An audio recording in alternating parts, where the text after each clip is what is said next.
ꯃꯌꯥꯝ ꯄꯨꯝꯅꯃꯛ ꯈꯣꯏꯔꯝꯖꯔꯤ ꯂꯣꯏꯅꯅ ꯇꯔꯥꯝ ꯅꯣꯛꯆꯔꯤ 29 ꯃꯥꯔꯆ ꯑꯩꯈꯣꯏꯒꯤ ꯂꯥꯛꯏꯕ ꯃꯥꯔꯆꯀꯤ ꯇꯥꯡ 19ꯁꯤ ꯑꯩꯈꯣꯏꯒꯤ ꯃꯥꯂꯦꯝꯁꯤꯒꯤ ꯑꯣꯏꯅ ꯌꯥꯝꯅ ꯃꯔꯨꯑꯣꯏꯕ ꯑꯗꯨꯒꯨꯝꯕ ꯅꯨꯃꯤꯠ ꯍꯥꯏꯗꯨ ꯑꯣꯏꯌꯦ ꯍꯥꯏꯔꯤꯕ ꯅꯨꯃꯤꯠꯁꯤꯗ ꯑꯩꯈꯣꯏꯒꯤ ꯄ꯭ꯂꯥꯅꯦꯠ 9 ꯂꯩꯕꯁꯤ ꯃꯅꯨꯡꯗ ꯄ꯭ꯂꯥꯅꯦꯠ 6 ꯑꯃꯗꯤ ꯄꯥꯏꯁꯦꯁ ꯍꯥꯏꯅ ꯀꯧꯕ ꯃꯤꯟꯅ ꯔꯥꯁꯤ ꯍꯥꯏꯅ ꯀꯧꯕ ꯃꯐꯝꯁꯤꯗ ꯃꯣꯏ ꯂꯣꯏ ꯃꯌꯥꯝꯁꯤ ꯂꯣꯏ ꯄꯨꯜꯂꯅꯦꯕ ꯍꯥꯏꯔꯤꯕ ꯄ꯭ꯂꯥꯅꯦꯠꯁꯤꯡꯁꯤ ꯀꯅꯥ ꯀꯅꯥꯅꯣ ꯆꯟꯗ꯭ꯔꯅꯦ ꯔꯕꯤꯅꯦ ꯔꯕꯤ ꯃꯤꯟꯁ ꯁꯟ ꯃꯨꯟ ꯁꯟ ꯃꯥꯔꯀꯔꯤ ꯚꯦꯅꯁ ꯁꯦꯇꯔꯟ ꯔꯥꯍꯨ ꯃꯣꯏ ꯃꯌꯥꯝꯁꯦ ꯄꯨꯟꯗꯣꯏꯅꯦꯕ ꯔꯥꯍꯨꯁꯤꯗꯤ ꯑꯩꯈꯣꯏꯒꯤ ꯏꯃꯥꯖꯤꯅꯔꯤ ꯄ꯭ꯂꯥꯅꯦꯠꯅꯤ ꯑꯗꯨ ꯑꯣꯏꯔꯒꯁꯨ ꯑꯩꯈꯣꯏꯅ ꯄ꯭ꯂꯥꯅꯦꯠꯅꯦꯅ ꯂꯧꯔꯕꯅꯤꯅ ꯃꯥꯁꯨ ꯄꯨꯜꯂꯗꯣꯔꯦ ꯑꯅꯗꯔ ꯋꯥꯟ ꯅꯦꯞꯆꯨꯟ ꯍꯥꯏꯅ ꯀꯧꯕ ꯑꯗꯨꯒꯨꯝꯕ ꯄ꯭ꯂꯥꯅꯦꯠꯇꯨꯝꯁꯨ ꯑꯃꯨꯛ ꯄꯨꯜꯂꯗꯣꯔꯤꯕ ꯑꯗꯨꯒ ꯅꯦꯞꯆꯨꯟꯒꯤ ꯇ꯭ꯔꯥꯟꯖꯤꯠꯁꯤꯗꯤ ꯗꯦꯠ 30ꯗ ꯅꯣꯡꯍꯦꯛ ꯉꯥꯟꯕꯗ ꯑꯩꯈꯣꯏꯒꯤ ꯑꯦꯔꯤꯁ ꯔꯥꯁꯤꯗ ꯆꯠꯈ꯭ꯔꯅꯤ ꯑꯗꯨꯅ ꯑꯦꯔꯤꯁ ꯔꯥꯁꯤꯒꯤꯁꯦ ꯃꯣꯏꯗ ꯐꯠꯇꯕ ꯈꯔ ꯑꯃꯁꯨ ꯂꯥꯛꯑꯦ ꯑꯐꯕ ꯈꯤꯇꯪ ꯑꯃꯁꯨ ꯂꯥꯛꯑꯦꯕ ꯗꯦꯠ ꯃꯤꯟꯁ ꯀꯩꯅꯣ ꯍꯥꯏꯗ ꯅꯦꯞꯆꯨꯟꯁꯤ ꯆꯍꯤ 165ꯒꯤ ꯃꯇꯨꯡꯗ Ares ꯔꯥꯁꯤꯁꯤꯗ ꯊꯨꯡꯉꯔꯤꯅꯦꯕꯀꯣ another 165 year later Neptune planet is arrived on the Aries zodiac sign ꯍꯥꯏꯔꯤꯕ ꯅꯨꯃꯤꯠꯁꯤꯗ ꯆꯍꯤ 165ꯒꯤ ꯃꯇꯨꯡꯗ ꯅꯦꯞꯆꯨꯟꯁꯤ ꯏꯅꯧ ꯅꯧꯅ ꯃꯐꯝꯁꯤꯗꯒꯤ ꯍꯧꯗꯣꯏꯅꯤ ꯑꯗꯨꯅ ꯅ꯭ꯌꯨ ꯏꯔꯥ ꯑꯃ ꯑꯣꯏꯅꯦꯕ ꯑꯦꯔꯤꯁ ꯔꯥꯁꯤꯒꯤꯀꯣ ꯀꯌꯥꯝ ꯀꯨꯏꯅ ꯑꯦꯔꯤꯁ ꯔꯥꯁꯤꯗ ꯂꯩꯗꯒꯦꯅ ꯍꯥꯏꯕꯗ 13 year till 2038 ꯐꯥꯎꯕ ꯅꯦꯞꯆꯨꯟꯅ ꯑꯦꯔꯤꯁ ꯔꯥꯁꯤꯗ ꯂꯩꯅꯤ ꯑꯗꯨꯒ ꯍꯥꯏꯔꯤꯕ ꯅꯨꯃꯤꯠꯁꯤꯗ ꯑꯃꯨꯛ ꯀꯩꯗꯧꯔꯤ ꯑꯩꯈꯣꯏ ꯏꯟꯗꯤꯌꯥꯗꯗꯤ ꯎꯔꯣꯏꯗꯕ ꯁꯣꯂꯥꯔ ꯏꯀ꯭ꯂꯤꯞꯁ ꯑꯃꯁꯨ ꯑꯃꯨꯛ ꯊꯣꯛꯀꯅꯦꯕꯀꯣ ꯑꯗꯣ ꯁꯣꯂꯥꯔ ꯏꯀ꯭ꯂꯤꯞꯁ ꯊꯣꯛꯇꯣꯔꯤꯕꯅꯤꯅ ꯊꯣꯛꯇꯣꯔꯤꯕ ꯃꯐꯝꯁꯨ ꯀꯥꯏꯗ ꯊꯣꯛꯏ ꯑꯦꯔꯤꯁ ꯔꯥꯁꯤꯁꯤꯗ ꯊꯣꯛꯑꯦꯕ ꯑꯗꯨꯅ ꯗꯦꯠ 29ꯗ ꯐ꯭ꯂꯥꯏꯠ 5 ꯄ꯭ꯂꯥꯅꯦꯠ ꯂꯩꯔꯝꯕꯁꯦ ꯁꯤ ꯅꯨꯡꯗꯥꯡꯒꯤ ꯄꯨꯡ 10:07 ꯇꯥꯕ ꯃꯇꯝꯗ ꯀꯩꯗꯧꯔꯦ Saturn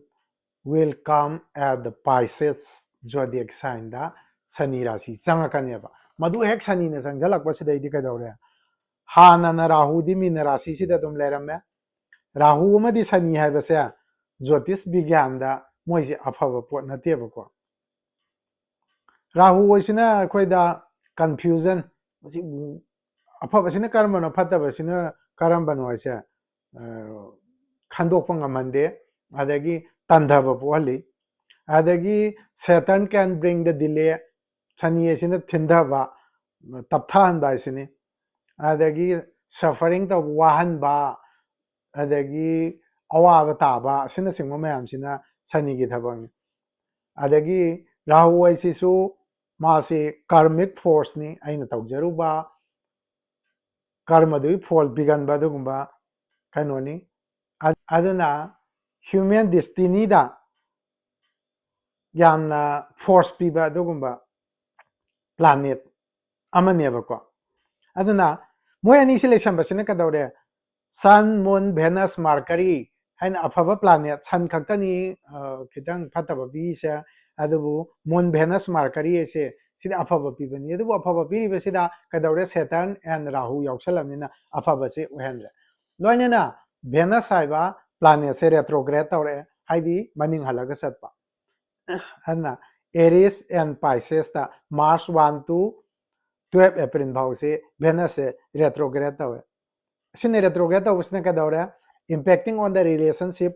ꯑꯦꯟ ꯏꯃꯣꯁꯟ ꯄꯨꯛꯅꯤꯡ ꯋꯥꯈꯜꯅꯆꯤꯡꯕꯁꯤꯡꯁꯦ ꯑꯩꯈꯣꯏ ꯉꯥꯏꯍꯥꯛ ꯂꯩꯇꯅ ꯍꯣꯡꯗꯣꯛ ꯍꯣꯟꯖꯤꯟ ꯇꯧꯕ ꯑꯗꯒꯤ ꯍꯧꯈ꯭ꯔꯕ ꯑꯗꯨꯒꯤ ꯄꯥꯁ ꯔꯤꯂꯦꯁꯟꯁꯤꯞꯅꯆꯤꯡꯕꯁꯤꯡ ꯑꯁꯤ ꯔꯤꯁꯔꯐꯦꯁ ꯇꯧꯕ ꯑꯃꯨꯛ ꯍꯟꯖꯜꯂꯛꯄ ꯀꯥꯏꯅꯈꯤꯕ ꯃꯤꯁꯤꯡꯗꯨꯒꯨꯝꯕ ꯊꯦꯡꯅꯔꯛꯄ ꯑꯗꯒꯤ ꯔꯤꯂꯦꯁꯟꯁꯤꯞꯁꯤꯗꯩꯁꯤꯗ ꯀꯥꯏꯔꯛꯄ ꯈꯣꯠꯂꯛꯄꯅꯆꯤꯡꯕ ꯄꯤꯔꯦ ꯃꯥꯔꯀꯔꯤ ꯔꯦꯇ꯭ꯔꯣꯒ꯭ꯔꯦꯗ ꯇꯧꯔꯦ ꯍꯥꯏꯗꯤ ꯕꯨꯙꯒꯔ ꯑꯁꯤ ꯃꯅꯤꯡ ꯍꯜꯂꯦ ꯃꯥꯔꯁꯀꯤ date 15ꯗꯒꯤꯅ ꯄꯥꯏꯁꯦꯁꯇꯀꯣ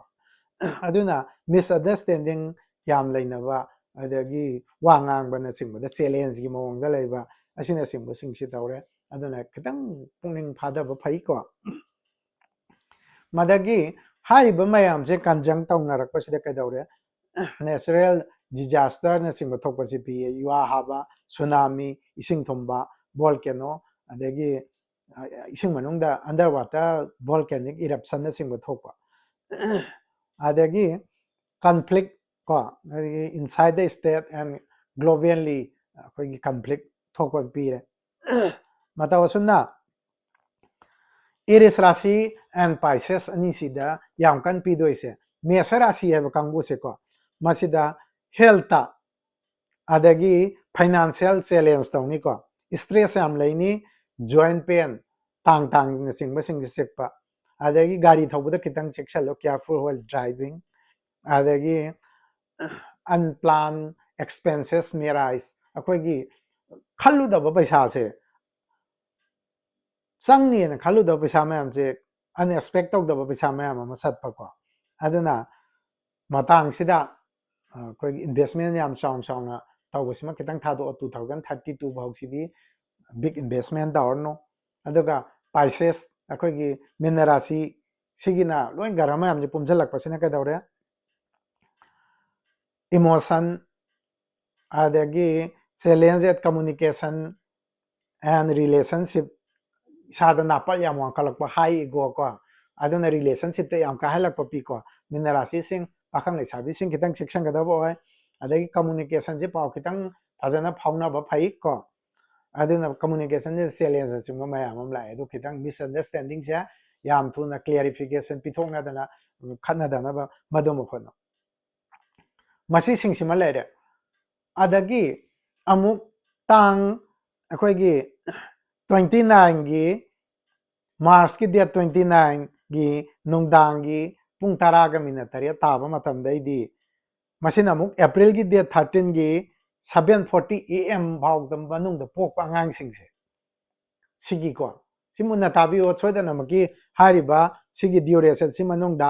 numit tara mari ni se suksoi soidana angang mayam ama pokani pokadori ba angang sing se kal sab jok aina lingi dosto loin ta ne ko adubu poiba angang dogi pokpagi timing matungina kal subject makhal train thoi lei makhal train thoi si tongan ba mafamda mana impact tawbani kanagumba amada lan thonggi mafamda sen yam puthaba natraga migi sen yam tonba yai ade kanagumba mafamda na mina sen yam hat khiba yai mana migi tonma nataba ko kanagumba mahi masingda kaiba yai kanagumba na masa mafamda kaiba piba yai kanagumba amadana aikogi ꯅꯨꯄꯤꯒꯤ ꯃꯐꯝꯅꯆꯤꯡꯕꯁꯤꯡꯗ ꯅꯠꯇ꯭ꯔꯒ ꯅꯨꯄꯥꯒꯤ ꯃꯐꯝꯅꯆꯤꯡꯕꯗ ꯀꯥꯏꯕ ꯄꯤꯕ ꯌꯥꯏ ꯁꯨꯃꯥꯏꯅ ꯃꯤꯗꯨꯒꯤ ꯄꯣꯛꯄꯒꯤ ꯇꯥꯏꯃꯤꯡꯗꯨꯒꯤ ꯃꯇꯨꯡ ꯏꯟꯅ ꯃꯈꯜ 12 ꯂꯩꯕꯁꯤ ꯇꯥꯕꯒꯤ ꯃꯇꯨꯡ ꯏꯟꯅ ꯃꯥꯒꯤ ꯃꯇꯥꯡꯗꯨꯒꯤ ꯃꯇꯨꯡ ꯏꯟꯅ ꯈꯦꯠꯅꯕꯗꯤ ꯂꯩꯅꯤ ꯇꯧꯕꯇꯕꯨ ꯍꯥꯏꯔꯤꯕ ꯃꯅꯨꯡꯁꯤꯗꯩꯁꯤꯗ ꯀꯥꯜ ꯁꯕ ꯖꯣꯛꯁꯤꯗꯤ ꯁꯨꯡꯁꯣꯏ ꯁꯣꯏꯗꯅ ꯇꯥꯡ 19 ꯊꯥ 3 2025 ꯇꯒꯤ ꯑꯦꯄ꯭ꯔꯤꯜꯒꯤ ꯗꯦꯠ 13 2025 की 7:40 AM फावगी मनुंगदा पोकपा अंगांग पुनमक काल सरब जोगतानी मसी ताबसिना ममा मपाना सिंगबसिंगदा यामना येतपना सिंगबपिनी अंगांग नौना पोकपा अंगांग सिंगदो ममागा मपागदा खितंग येतप खोतप मयाम पिनी अंगांगदा काल सब जोगकी जंत्रना सिंगबा पक्पीबा मयाम दरकार लैनी अंगांग मसादुदा फनबैदमक्ता अखोगी ममादा सिबिगदबना सिंगबा लैनी मसीगिदमक्तदी अमुक्तंग हारिबसी मनुंगदा पोकपा अंगांगसिंगदो मसीगी रेमेडीसे कायदना तौबियु नत्रगदी ममा मपादा याम अयतपा कायबा सुक्सोय सोयदना पिरक पाइदो होइनी एरिस राशिगी वैना हारिबा डेट 29 मार्च सिगिदा मागी इनर्जाइज न सिंगबा सैटर्न की तौरगा मंगोंदा करी पागा शनि की कनोसी संगोइदगी हाइबना सिंगबा सिंगदुगी पूजा अमा तौवी मीन राशि अदगी पाइसेस एंड एक्वारियस राशि की दी नुंगदिन पुंग अनि मखाइ ता मतमदा तौनी पूजा दुगी दमक्ता फी लौजदे पाइसेस एंड एक्वारियस राशि नुंगदिन पुंग अनि मखाइदा मार्च की डेट 29 दा लोइनमक लागा यावबिरबा यानी एडिशनल प्राइस अमता लौजदे मदुगी को अदुबु यामना हेन इफेक्ट ओइरिबा एरिस राशि की अयुक पुंग 10 दा तौगदबा पूजा सिदी मंगना पक्कदबा नसिंगबा पोचै खरा मंगोंदा पीगदबसिंगदुगी पेबल लोइनी मदुगी पूजादा म पुंग 10 दा हौजगनी हाना ꯕꯨꯛ ꯇꯧꯕꯤꯔꯝꯕ ꯃꯤꯁꯤꯡꯁꯨ ꯅꯤꯡꯁꯤꯡꯕꯤꯔꯣ ꯄꯨꯡ 10:05 ꯆꯞ ꯆꯥꯅ ꯄꯨꯖꯥꯗꯣ ꯇꯧꯅꯤ ꯃꯗꯨꯒꯤ ꯃꯃꯥꯡꯗ ꯃꯐꯝꯁꯤꯗ ꯉꯝꯅꯕ ꯊꯨꯡꯕꯤꯔꯔꯣ ꯑꯗꯨ ꯅꯠꯇ꯭ꯔꯒꯗꯤ ꯉꯥꯏꯕꯒꯤ ꯀꯩꯅꯣꯗꯨꯗꯤ ꯑꯩ खितंग फरक ताइको अदुना पुंग 10:05 दा चप चाना पूजा से होजगनी मदुमा सिना मेसरा सिगी सोक लेरे मसिगी हारिबे डियोरेशन सिंग मनुंगदा पोलाखदब अंगांग सिंगदुगी सोखदब मयाम अम लेरे अदुगा हंदक के सही सिदा नुमितना अखोगी मेसरा सिदा चतोइसी 13 अप्रैल की नुंगदांग पुंग तरुक का मिनट यांखई निपान ताब मतमदा अखोगी चंगदोइनेबको एरियस राशिदा सन हेक चंगकपसिनी अखोइना चेराउबा हाइना लौरिसेको अखोगी मैतैगी ओइनादी थागी खोंचतदा लौबनिना सजीबुगी नोंमा पामदा चेराउबसि लौवी अदुगा गौरा हाइगद्रा सिगिना नुमितकी खोंचता लौबनिना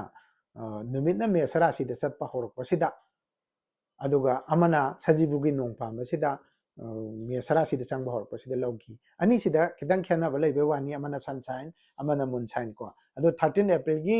नुंगदांग पुंग 3:25 दा एरियस राशिदा चंगे मदुगी नोंग हेक ngaमदा चेराउ बाइदन लौरे मसिदा नुमितना चंगबा नुमिसे कैदौगेदा संडे ताइबको अदगी हारिबा संडे से 27 अप्रैल दसु संडे ताइबा नुमिसिदा अखोगी थासी नुमित था अदुगी मनुंगदा तारगदी खप्पर जोक हैबम ताइबा संडे नुमिसिगी थासी से अमुका सुमु अखोगी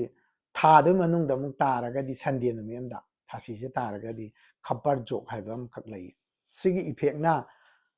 अखोगी अचौग सांग मयाम से मसिदैसिदा अखोगी हुजिपुदी खोई सरकार से लेत्रे अदुबु सरकार हाना मिनिस्टर न सिंगबा सिंगदा सोमा पुनमक हौजिंगना ऑफिसर न सिंगबा मयामदो खितंग सेक्शन फाइरे हाइदि मोइदा अकाइबा अयतपा पब्लिक प्रेशर न सिंगबा बु ओइरे मबु ओइरे लाकपा याय अदगी पेंडेमिक न सिंगबा थोकपा याय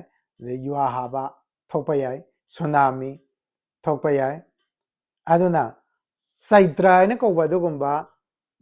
हिंदू की मन से मसीसु अमुक कैदौगेदा संडे नुमितगी हौवेबको अदुना कैदौगेदा नोंगसे याम लिकना चुबा नेचुरल क्लामिटी न सिंगबा थोकपा अदगी फाइनेंशियल क्राइसिस न सिंगबा लेबा चाम थकनबगी चिंजाक न सिंगबा सिंग याम शॉर्टेज ओइबा न सिंगबा पी अदुना चैत्र हाइना कौबा अदुगुंबा थासी मनुंगदा अमुक 5 संडे लेबको 5 संडे लेबसे अचौ सांग मरी याम सोए अदो असेंबदी निंगथौ पामबो अदि निंगथौदो सी हाइनाइको चैत्र मासता खोगी संडे मंगा लैतादिको अदुबु हंदकिसे लैदोइनी अदुना निंगथौ मक्ति लैत्रमनिना मदु तौद्रगसु खोगी अखोगी निंगथौ पामबा मक ओइद्रगसु खोई निंगथौदा लैबनिना अखोई निंगथौ लैदो खितंग खोगी रिमेडीज न सिंगबा दुम खितंग तौथोकपिबदा दुम कछु कायदे निंगथौगी मरीदा सोकपनिनाको अदे इकोनॉमी स्लो डाउन ओइरे इकोनॉमिक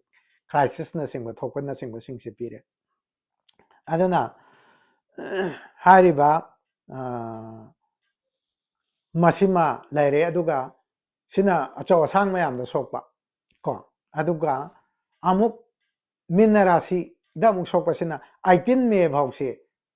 मसिदी मीन राशि से सल 18 मे की मतुंग देदी मंगोंदा लेरंबा घर मयाम से माय माय थोकपा अमुक चतना घरनेबको सैटर्न सिंगबा सिंगसे अमुक रेट्रोग्रेड तौघरनी वेनस चक्रनी अदगी थादे दुम ngah laitana चक्रनी नुमित चक्रनी मार्करी न सिंगबा अदुमाइना चखिबसि पी नुमिसिदा नुमदांगी पुंग ता कनो ता मतमदा पुंजलकदोइबा घर सिंगजे सिनेबको लेरे सन लेरे अदगी सनगी मनाखिददी थासीनीना अखोय उद्रेको थासे उद्रे मुनसेको अदगी चुमाइना येलो मचू म लेइदो अदुइसिना अखोय कैनोनी नुमितनीको अदगी मार्करी प्लैनेट से लेरे अदगी वेनस न सिंगबा सिंगदी लाम लामना दि थोएको वेनस से अखोय येंगसि हारगदी वेनस से लापना सिदा थोइसिनेबको अदुबु मा लापना थोको पोनिना khitangdi ubadi khitang ware aduna sida nga ada macha amkhak sumai tor ngali sinebako si naksallaga chongtholaga budi uni si mamnadi ure Venus si mangal phangdeko kogi kainogi matamji oibasina aduna numika thaga ani se sida sida lere eclipse leibado aduna khitang numi sida solar eclipse leido sida khanjalaga leiduniko sida to solar eclipse Pisces lere akoi Pisces sida solar eclipse thokpagi timing dunebako aduna haiba sida ꯑꯩꯈꯣꯏꯒꯤ ꯁꯟ ꯂꯩꯔꯦ moon ꯂꯩꯔꯦ mercury ꯂꯩꯔꯦ ꯚꯦꯅꯁ ꯂꯩꯔꯦ ꯑꯗꯒꯤ ꯁꯦꯇꯔꯟꯁꯦ ꯆꯪꯁꯤꯜꯂꯛꯑꯦ ꯑꯩꯅ ꯎꯠꯆꯔꯤꯁꯤ ꯅꯨꯡꯗꯥꯡ ꯄꯨꯡ 10ꯒ minute 10 ꯆꯠꯄ ꯃꯇꯝꯅꯤꯀꯣ ꯑꯩꯈꯣꯏꯒꯤ ꯀꯩꯅꯣꯒꯤ ꯃꯥꯔꯆ 29ꯒꯤ ꯍꯥꯏꯔꯤꯕ ꯃꯇꯝꯁꯤꯗ ꯑꯦꯀ꯭ꯋꯥꯔꯤꯌꯁꯇꯒꯤ ꯃꯣꯏꯁꯤꯡꯁꯦ ꯂꯣꯏꯅ ꯊꯣꯛꯈ꯭ꯔꯒ ꯄꯥꯏꯁꯦꯁꯇ ꯁꯤꯗꯩꯁꯤꯗ ꯂꯣꯏ ꯂꯩꯔꯦꯀꯣ ꯑꯗꯨꯅ ꯁꯤ ꯂꯩ ꯄꯨꯟꯁꯤꯜꯂꯛꯑꯀꯥꯟꯁꯤꯗ ꯄꯥꯏꯁꯦꯁ ꯀꯥꯡꯕꯨꯁꯨ ꯏꯀꯅꯣꯃꯤꯛ किसी खितंग प्रॉब्लम लई लन थुम मांगबा लई ऑब्स्टेकल लई डिप्रेशन लई स्टॉक मार्केट न सिंग तौब यारगदी मिन राशि कांगबू तौबिरुनुको 18 मे भाव 2025 भाव सिनी आइना याम कना मयामदा खितंग खांगनिंगबा आइना हजि खांगनिंगबा पोसे एरिस राशि मसिमा पुरा इफेक्ट ओरे मा फतबा प्लस अफबनी अदु अरगसुको अदुबु रिमेडीज अम तौथोगा मागी हंदान बम कक्संगे देन अदुगी तुंगदा हारिबा टाइमिंग सिगी मनुंगदा पोकपा अंगांग सिंगसेको सम अफावबा याम ओइदोबा काल शब्द ओइबसे अफावबा ओइदोबा खरसु यावनिको ममेंग याम चपा अफावबा ओइबा मयाम अमसु यावनी अदुबु माय मखल 39 लई करिगुम मखल खरदि फतबु ओइ मदु तारगदि रिमेडीज तो फजना तौथोपि हो नत्रगदि ममा मपा ग प्लस अंगांग सिंगसु मदु येत पाइदो पिनी मदुमा अदगी अगांगदुदा ngaktokpige haragadi mamada bracelet na singba siraga mana pamdorimninako magi reflection do angangduda yehalaga madugi kaino singdu piinghaidudadi handanba madugi sima kaigumba pambiragadi adum laaga tanabiro adu matungda pokpa angang sing punamako that 29 gi nungdang pung 10 gi matungda pokpa angang khaidi hain harise taradamni April 13 bawda pokpa angang sing kitang mama pana maduma section biro adagi aso sangi mayam sigi ama section biro ade saitra masta akogi 5 sunday lebe sigi ningthau mari so e de iningthau ki remedies kitang ama tok tok biro koigi laida dum haijagraga ko kok pai sigi dum loina ma kok I eden patikar se pi masima tok tok biro madagi akogi Pisces kangbu investment yam chang tok chen berano sini aina khangan janingba aduna aduga Aries राशि की दमकता अयुक पुंग 10 दा हाना book तौबिरमदो 10 नंगनबदि लाकपिरो 10 minute मंगादा पूजा सोयदन हौजगनी अदुगा mean राशि कुंभ राशि की दमकतादि नुंधिन पुंग 2 मखाइदा लाकपिरो मदुगी दमकतादि पूजागी arrangement अइना lion सिलगा तौजरमगे मयामदगी अदुगिदि पूजागी फी तोंगानबा लौजद्रे यावबिनिंगबखै मिन्ना कुंभ मकरदि अदु नुमित चखिदोइनी अरोइबनिना लागा यावबिगेसु याय यावरोइसु याय मंगोंदि माय नुंदांगी पुंग 10 गा मिनट 3 मकर राशि अखोइगी शनिना कोकता फममबदु लोइरे अदुगी मथंगदा मेष राशि दे सोकचनबा हौरइसिनी 29 मार्च शनिगी ख्वाइदगी रिमेडीज तहौबगी सोलर इक्लिप्स अमसु लैबा अदगी सैटरडे सु ताबा सेटर्न चंगप नुमिसु ताबा दुम मयामदु लैरे मदुगी कोक्सा हौनबगी अमतंग नाइबा उपायदि शनिगी रिमेडीज तहौबसिनी मसी खंगनिंगदन वीडियो से सेमजबनी मयाम पुनमक फजना लोय भावदि ताबिरो लोय भाव ताद्रगदि भाव तु ताबा ngमोइको मदु मसी तंग मुन्न तारगा नैनबिरो तौबा यादि हाइबा पोतसिंगदो मदुमा तौबिरुनु शनि चोंगसलोय से हारगा मयाम पुनमक शनिगी अवाबदो तादबा ओइबियु ओइदन हारगा वीडियो से लोइसनजरी थैंक यू मयाम पुनमक